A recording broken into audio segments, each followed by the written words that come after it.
China's the world's largest economy, has access to capital, sizable reserves to meet its own domestic development needs. Yet China continues to borrow billions of dollars from multilateral development banks. In 2016, China met the criteria for graduation from the World Bank. Since then, China has received $9 billion from the World Bank, $7.6 billion from the Asian Development Bank, and China obtains sizable loans. It's engaging in predatory lending, likely using that money to developing countries across the world. So China is now the world's largest official creditor, even though it continues to get all of this money from a lot that the United States has been putting into these organizations. The United States, I think, has a duty to make sure the U.S. taxpayer resources are going to countries that need it most, not China. A dollar lent to China is a dollar not available for a project to eliminate poverty in the developing world. The multilateral development banks need to focus on their development mission. So what's your strategy to end lending to China at multilateral development banks? Thank you for the question, Senator. I do agree that our MDB efforts and development finance should be targeting the lowest income countries that need that assistance. And China has, as you said, by that standard graduated for years ago now. If confirmed, I would be committed to working with the executive directors and understand the best way forwards to achieve that outcome, which I agree with, Senator. I also, if confirmed, would be happy to discuss the efforts with you and your staff. Great. Yes. Thank you. Another question, Mr. Nyman. There are currently 840 million people across the globe with no electricity, none right now, today. People who live in poor and developing nations want and need a stable energy supply to grow their economy, to improve their lives. Energy is, I believe, a single critical tool to help countries alleviate poverty. The United States should be working to promote an all-of-the-above energy strategy. But the World Bank and many of the multilateral development banks are restricting lending for traditional energy projects.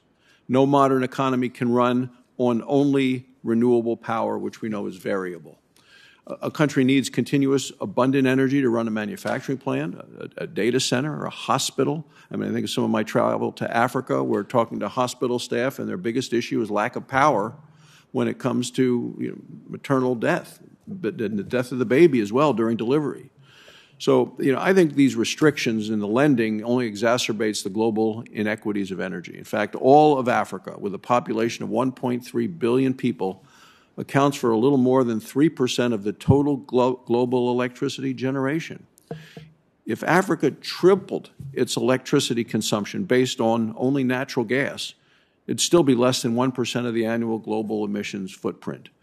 So if you care about people in developing countries, and we all do, we'd help to turn the lights on.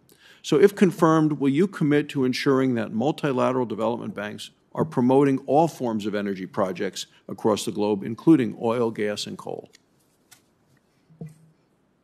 Senator, the President and the Secretary have both described the climate change as an existential threat, and that's an assessment that I wholeheartedly agree with.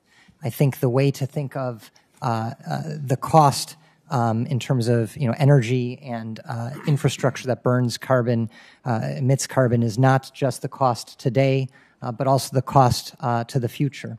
And so I think it's appropriate and important for our efforts through the multilateral development banks on development financing per se to emphasize cleaner infrastructures that support our goals on climate change. Well, I'll take that as a direct attack against these people who are desperately looking for energy to survive today, because that's a decision. This administration, I know it's not your position, but it's the administration's position, which for the existence of those alive today in these communities, you take a look at the -- cause of death, environmental death, it's household indoor smoke for cooking. Period. No questions asked that's the concern, and I believe that it's an affront to these people and an insult for the administration to have such a position.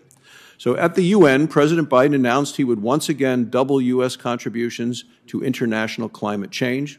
In April, he pledged to increase contributions for global climate financing to $5.7 billion. So this means that since he just said he's going to double it, that's at $11.4 billion a year.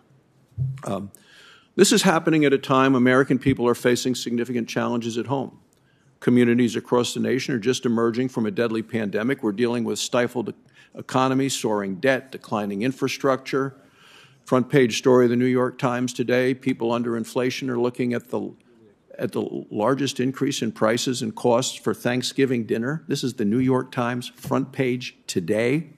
But whether it's the Green New Deal, the UN Green Climate Change Slush Fund, the American people cannot afford these disastrous policies. So please explain why American taxpayers should support borrowing more from countries like China in order to send it overseas to international bureaucrats in the name of climate change. And I hope to hear more about that. It's an existential threat. Senator, this isn't an easy situation. It's, of course, I just want to acknowledge, of course, it's a difficult issue. But we have trade-offs that we have to consider, and I agree with the assessment that time is running out. It is really important that we do all that we can to decarbonize the planet, and I think as such, it is appropriate to emphasize sustainable infrastructure projects through our development financing policies. Thank you, Mr. Chairman. My time has expired.